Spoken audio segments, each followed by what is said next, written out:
menginjak anu saterasna belajar imtihanan anu paing insyaallah bari disampaikan oleh saudari Anissa dengan segala hormat dipersilahkan. Siap-siap keluarganya.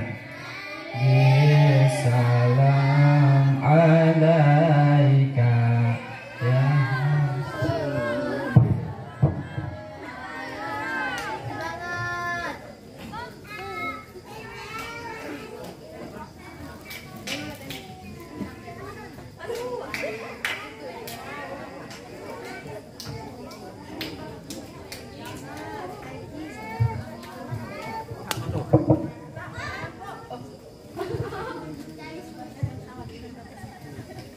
Assalamualaikum warahmatullahi wabarakatuh.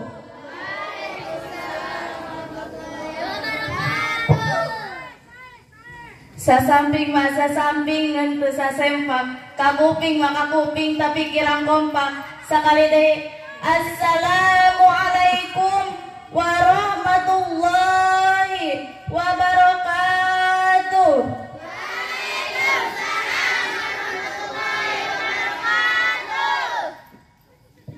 Alhamdulillahil qail subhanalladzi asra bi'abdihi lailan minal masjidil haram ilal masjidil aqsa alladzi barakna haulah. Al-ayah wassalatu wassalamu ala rasulillahi sayyidina Muhammad ibn Abdillah la nabiyya ba'dahu wa sayyidil musafa'ina yaumal qiyamah wa ala alihi wa sahbihi wa man tabi'ahu hudatil ummah amma ba'du. Faqad qala Allah ta'ala fil Qur'anil Karim wasta'inu bis sabri was salah wa innaha lakabiratun illa 'alal khashiyin. Wa qala an-nabiy sallallahu alaihi as-salatu mi'rajul mu'minin wa qala an-nadhim wa ba'da isra'in urujun lis-sama'i hatta ra'a an-nabiy rabban kalama bi ghairi kaifin wa infisarin waftarad alaihi khamsan ba'da khamisina farad. Pertama-tama dan yang paling utama, puja yang menjadi penghias rasa hayu urang sadayana panjatkeun ka Allah Azza wa Jalla.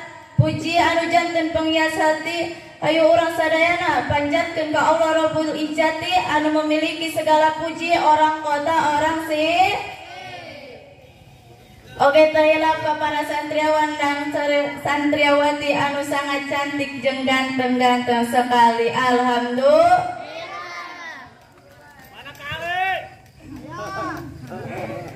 Dan syukur kita panjatkan kepada Allah yang Maha Ghafur dengan kudrat dan iradatnya sehingga orang sadayana tiasa kumpul di ieu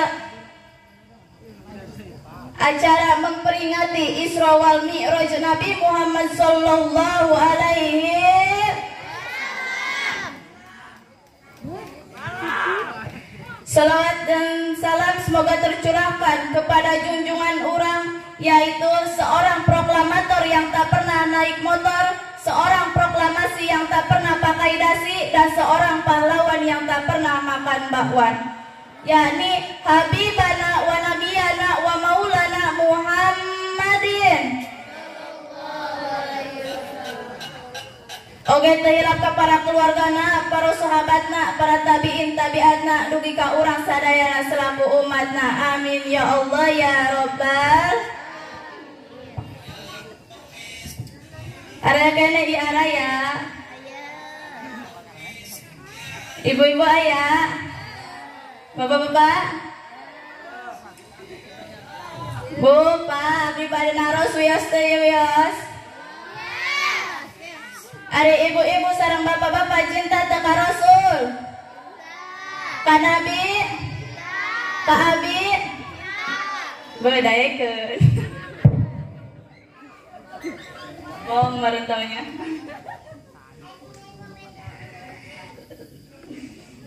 Lamun ibu-ibu sareng bapak-bapak cinta ka Nabi, cinta ka Rasul, siap teu ku abdi diajak maca sholawat siap?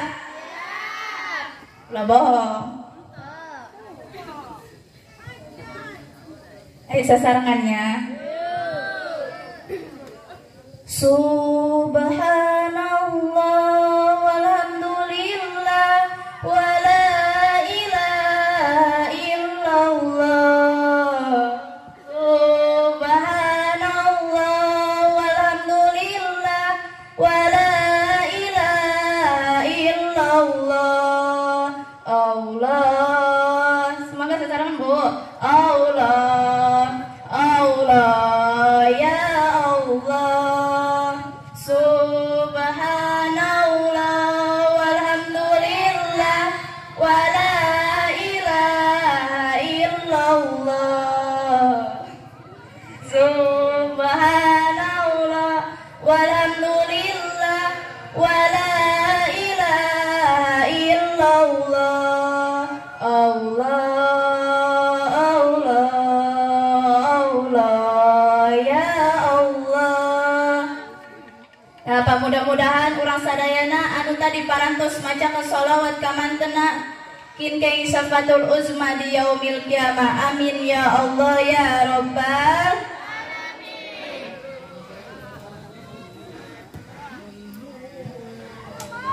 Juga tak lupa kepada Al-Mukarram Al-Mu'azzam pimpinan Pondok Pesantren Riyadul Awamil anu parantos anu guru umumna guru urang sadayana anu pamudah-mudahan mantena sing dipasihan kasobaran sareng katawakalan dina nuntun santrina amin. Dipasihan putra sareng putri nu saleh tur saleha amin. Oke dibabarikeun merik rezekana amin ya Allah ya Rabbal alamin.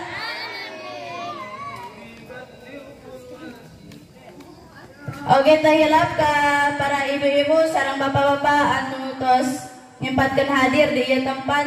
Hayu urang doakeun ibu-ibu sareng bapak-bapak pamudah-mudahan sadayana anu hadir di ieu tempat sing dihampura dosana ku Allah amin.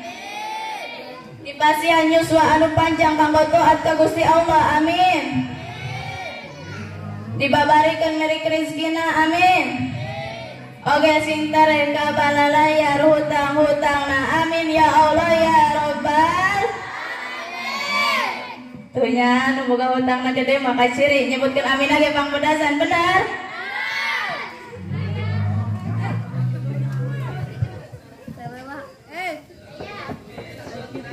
Mau cari kelainya.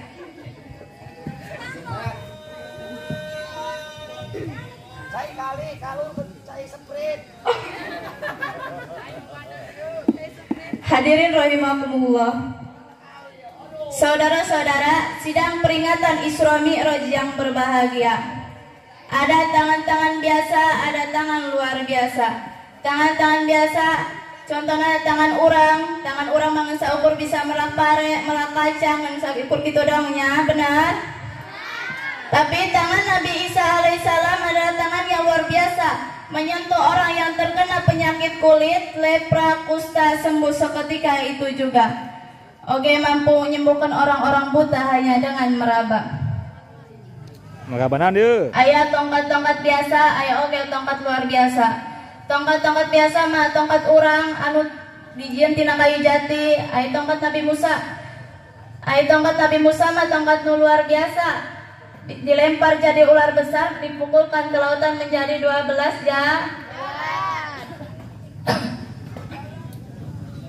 Aya perjalanan biasa, aya perjalanan luar biasa.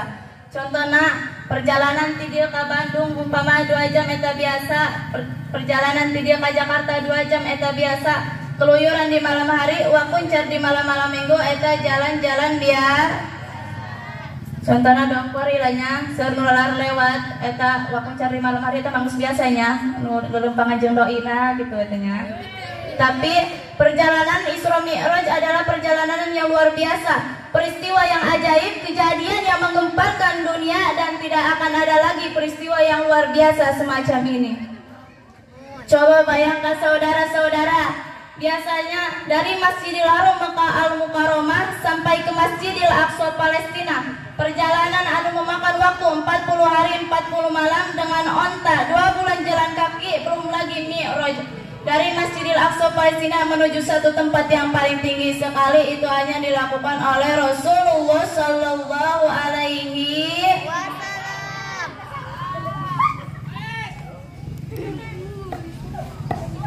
Dalam waktu hanya 1 malam, pada sholat isya Rasul jalankan, sebelum sholat subuh Rasul dikembalikan. Coba lamun urang mahnya, mungkin eta bisa lelempangan digak itunya, sakedeng waktuna. Benar?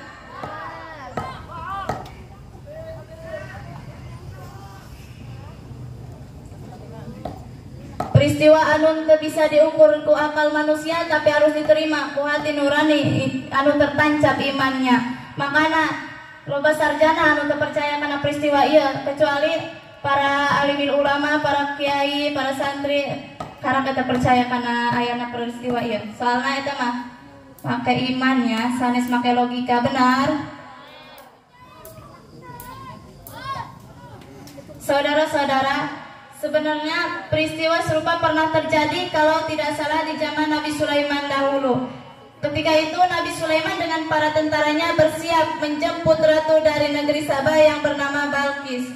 Saat itulah Nabi Sulaiman berkata kepada para tentaranya, "Wahai para tentaraku yang terdiri dari jin dan manusia, siapakah di antara kalian semua yang sanggup memindahkan singgasana Ratu Balkis ke tempatku sekarang buruan?"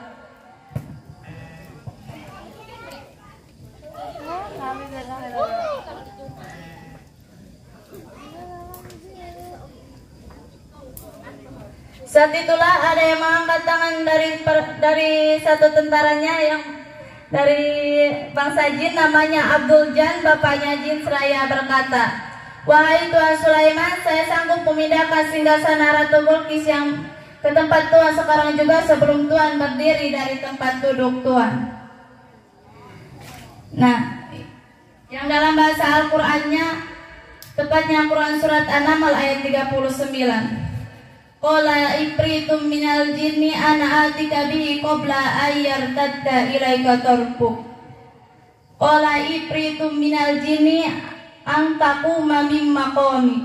Artinya, berkata ifrit yang cerdik dari golongan jin, "Aku akan datang kepadamu dengan membawa singgasana itu kepadamu sebelum kamu berdiri dari tempat dudukmu." Kata Nabi Sulaiman, "Itu kelamaan, keburu dia datang. Coba yang lainnya yang lebih hebat." Tiba-tiba ada dari golongan manusia yang mengangkat tinggi-tinggi tangannya, "Saya Tuan, wahai Tuan Sulaiman, saya sanggup memindahkan singgasana Ratu Balkis ke tempat Tuan sekarang juga sebelum Tuan mengedipkan mata Tuan." Nah, ini dia baru oke. Ayo buruan, kata Nabi Sulaiman yang dalam bahasa Al-Qur'annya, "Qalalladzi indahu ilmu minal kitabi ana atika bihi qabla ayyartadda ilaika tarbuk." Artinya, berkatalah seseorang yang mempunyai ilmu dari Alkitab, "Aku akan datang kepadamu dengan membawa singgasana itu kepadamu sebelum matamu berkedip." Quran surat An-Naml ayat 40. Dalam waktu sekejap, singgasana yang begitu besar, megah dan mewah dapat dipindahkan oleh seseorang yang berilmu tinggi yang bernama Asy bin Barhaya. Di dalam salah satu tafsir disebutkan Asy bin Barhaya ketika memindahkan singgasana Ratu Balkis yang begitu megah, mewah dan indah yang terdiri dari intan mutiara, konon katanya dari bawah tanah. Makanya di era teknologi modern sekarang ini banyak lahir gedung-gedung di bawah tanah, betul? Jembatan bawah tanah, jalan bawah tanah, saya yakin betul hasil riset Al-Quran. Kembali ke pokok persoalan, bahwa Isra Mi'raj yang dilakukan Nabi Muhammad SAW semacam refreshing, katakanlah penghibur hati Nabi. Yang saat itu Nabi baru saja ditinggalkan oleh 2 orang yang paling dicintainya. Pertama, istri yang paling dicintainya, yang paling setia, yang bernama Siti Khadijah. Yang kedua, pamannya Abi Thalib yang tercinta. Dalam sejarah Islam, tahun itu disebut dengan Amul Hazan, tahun duka cita. Nabi diperlihatkan keajaiban-keajaiban yang tidak pernah terjadi di bumi. Saat Nabi menghadap Sang Khalik, Nabi disuruh check up, mengadakan pemeriksaan hati, dada Nabi dioperasi, hati Nabi dicuci dengan air Zam-Zam. Dibuanglah penyakit yang namanya syirik, bidik, hasud, dengki, diganti dan diisi dengan ilmu dan hikmah ilahi. Di balik ini ada hikmah yang tersembunyi buat kita. Siapapun kita, setiap akan menghadap Allah, hati ini perlu bersihnya hati, level takwa yang paling tinggi disebut juga dengan tanzihul qalbi. Jadi kalau Nabi jumpa Allah itu dengan hati yang suci disebut Isra Mi'raj, maka kita pun bila ingin jumpa Allah diperlukan hati yang suci, yaitu salat. Itulah yang dimaksud as-salatu mi'rajul mu'minin. Artinya salat itu mi'rajnya orang-orang mukmin. Salat juga nyawa dari semua amal yang ada. Artinya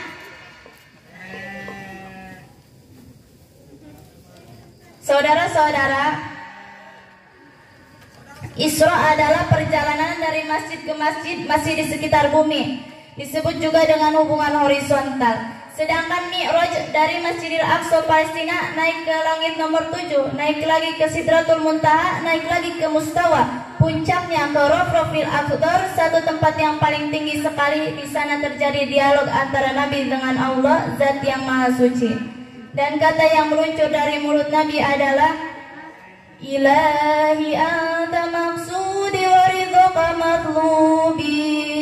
Artinya, wahai Tuhanku, kepada Engkau aku punya tujuan dan kepada Engkau pula memohonkan keridhaan.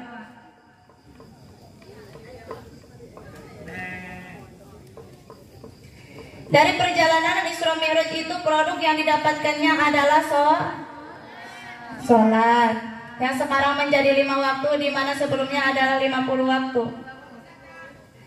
Ini pun berkahnya nasihat yang diberikan Nabi Musa alaihissalam kepada Nabi Muhammad sallallahu alaihi. Coba bayangkan kalau Nabi Muhammad tidak bertemu dengan Nabi Musa setelah ia kembali dari Mi'raj, maka bulat-bulat sholat yang 50 waktu itu akan diterima mutlak. Ya aja kalau Nabi Muhammad yang melakukannya, jangankan 50 waktu, 100 waktu pun Nabi bisa, betul? Karena Nabi Muhammad level yang berbeda dari manusia-manusia lain. Coba bayangkan kalau kita yang melaksanakan sholat yang 50 waktu, yang 5 waktu saja kita sudah gempor, apalagi yang 100 waktu. Wah, kagak bisa bangun kita. Kita sudah tawar-menawar, malahan kadang-kadang minta tempo. Alhamdulillah, Nabi Muhammad menerima masukan dari seniornya hingga sholat yang semulanya 50 waktu menjadi 5 waktu.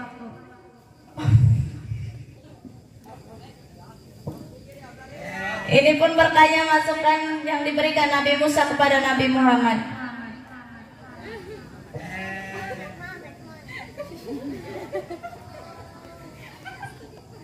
Menurut kacamata Islam, salat bukan sekadar kewajiban tapi keperluan dan kebutuhan.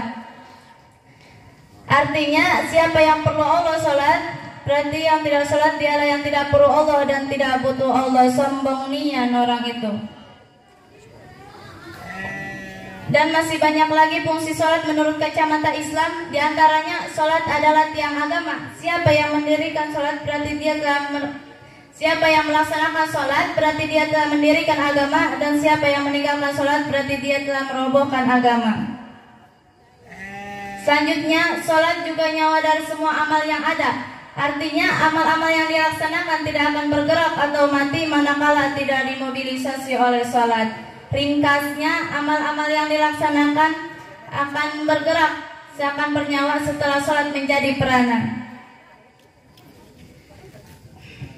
Malah saat dihisab, di mana amal manusia diperhitungkan, bahkan yang pertama kali dihisab adalah baik sholatnya, baik pula amalan-amalannya. Rusak sholatnya, maka rusak pula seluruh amal-amalnya. Selanjutnya, sholat juga kuncinya surga. Siapa yang punya kunci surga, dia akan mudah masuk surga. Konkretnya, mari kita baca hadis Nabi ini, as-sholatu miftahul jannah. Artinya sholat itu kuncinya surga. Dan saudara-saudara, Kiranya terlalu panjang kalau cerita tentang Isra Mi'raj ini diuraikan. Yang jelas buat saya, pertama, Nabi cukup tabah dan sabar dalam menghadapi ujian hingga Nabi diangkat ke langit yang tinggi. Ini contoh buat orang-orang yang tabah dan sabar dalam menghadapi kehidupan. Cepat atau lambat dia akan mendapatkan tempat yang tinggi di sisi Allah Subhanahu wa taala. Dalam bahasa Al-Qur'annya disebutkan makanan aliyah. Yang kedua, saat Nabi menghadap Tuhannya, Nabi membersihkan dulu hatinya, disucikan dulu hatinya. Ini pun pelajaran buat kita. Setiap akan menghadap Allah, luruskan dulu caranya, ikhlaskan niatnya, jelasnya, sucikan dulu hatinya, bersihkan dulu badannya, barulah komunikasi kita akan didengar Allah, dialog kita setidak-tidaknya akan diperhatikan Allah. Yang ketiga, kalaupun Nabi Isra Mi'raj mengendarai buruk, pesawat super canggih, negeri manapun, pemimpin manapun tidak akan mampu untuk memproduknya. Ini pun hikmah buat kita untuk dapat mengadakan riset di langit, penelitian tentang alam dan cakrawala, tentang bulan dan bintang serta matahari. Di dalam Al-Quran surat Ar-Rahman Allah memberikan tawaran,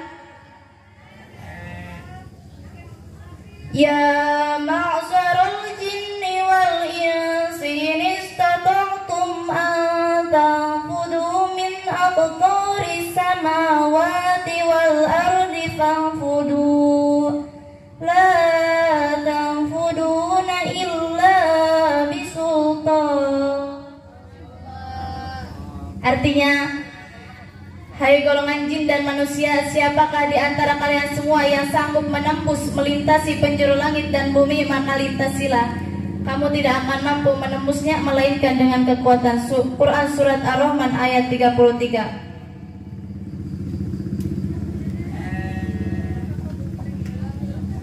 Dalam tafsir Baru Roji disebut sultan sama dengan kekuatan. Kekuatan adalah ilmu pengetahuan. Selanjutnya, hikmah yang kita dapat dari peristiwa Isra Mi'raj ini adalah sejauh mana tanggung jawab kita menerima amanat Allah ini sekaligus mampu merawatnya. Sebab siapa yang mampu memelihara sholatnya, sesungguhnya sholat akan menjadi pembelanya. Dan kesimpulan paling akhir, Isra Mi'raj bukanlah persoalan akal-akalan, tapi persoalan iman. Bukan persoalan IQ, tapi persoalan kolbu. Jangankan cuma satu malam perjalanan Mi'raj, kalau Allah punya mau saja, semenit bahkan sedetik saja Allah bisa. Ringkasnya, kalau muaranya dari Allah, kita tinggal menerima dan percaya. Semoga dari peringatan Isra Mi'raj ini membuat perubahan pada diri kita dengan beramal nyata untuk bekal di yaumil jaza. Amin ya Allah ya Rabbal.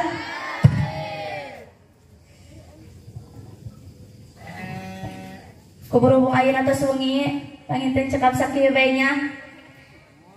Pilih bisi lamun pasti cariosan sik abdi aya nu ngabentak kana tak-tak, aya nu ngabentur kana tur, aya nu ngabelentrang kana tarang, nyuhunkeun dihampunten saeuteung ageungna. Dihampunten teh ya. Dodoyan deui bae. Saya akan antar ceramah hari ini dengan sebuah firman Allah yang berbunyi, Inna sholata kanat 'alal mu'minina kitaban mauquta. Artinya, sesungguhnya sholat itu adalah kewajiban yang ditentukan waktunya atas orang-orang yang beriman. Quran surat An-Nisa ayat 103. Anna uridu wa anta turidu wallahu fa'alu lima yurid. Assalamualaikum warahmatullahi wabarakatuh.